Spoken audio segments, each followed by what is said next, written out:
Kathleen Corlett. And I'm Kate Morin. And we're from What the Health magazine. Marla Meredith came to visit Syracuse University last week, and we were inspired to make one of her recipes from her blog, Family Fresh Cooking. A lot of her recipes are gluten-free, and a lot of people out there, including myself, have to eat gluten-free, so we chose to do coconut corn pancakes with blueberry sauce.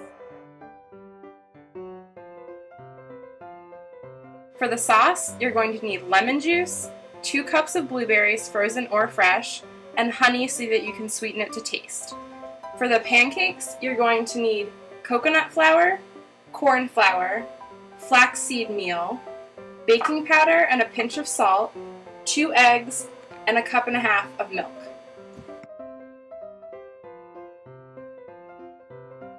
So now for the sauce, you're going to want to mix your blueberries and your lemon juice on a medium heat in a saucepan.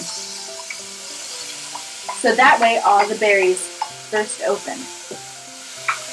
Listen to that fizz.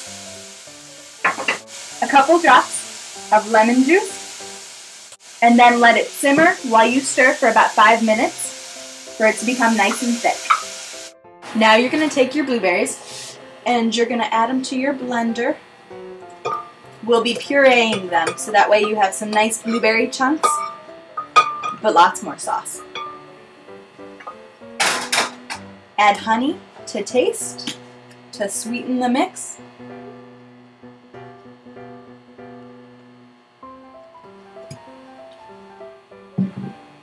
Close the top because you don't want it spraying everywhere. And then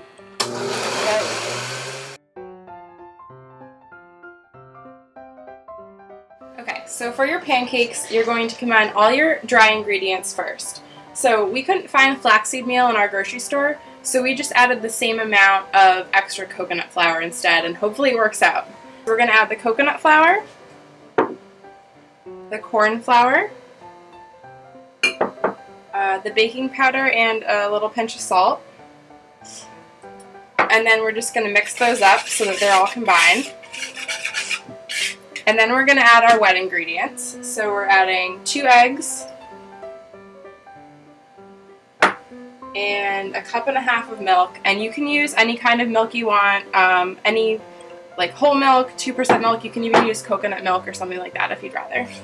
If you have a little bit of a sweet tooth, you can add some honey or Marla Meredith's favorite stevia drops to sweeten your batter. And also, it has a tendency to get a little bit thick because the coconut flour is so high in fiber that it just soaks up all of the liquid. So if you find yourself getting the batter getting a little bit thick, you can add extra milk as needed to thin it out. Heat your pan on medium-high heat until it's pretty hot, and then if you can drop your batter into the pan by the 1/4 cup full.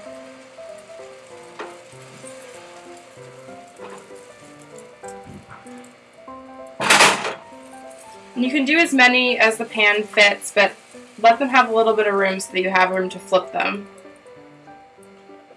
And then you just want to cook them on each side until they're golden brown, and then flip them, and there should be bubbles around the edges when they're ready.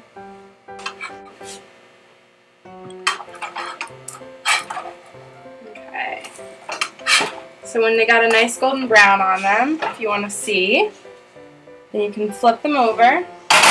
And the trick to keeping them light and fluffy is you do not want to push down on the top with the spatula as much as you really want to.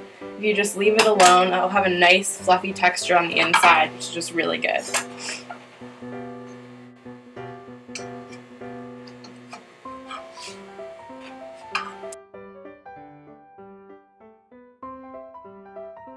done, and we have our pancakes ready to go.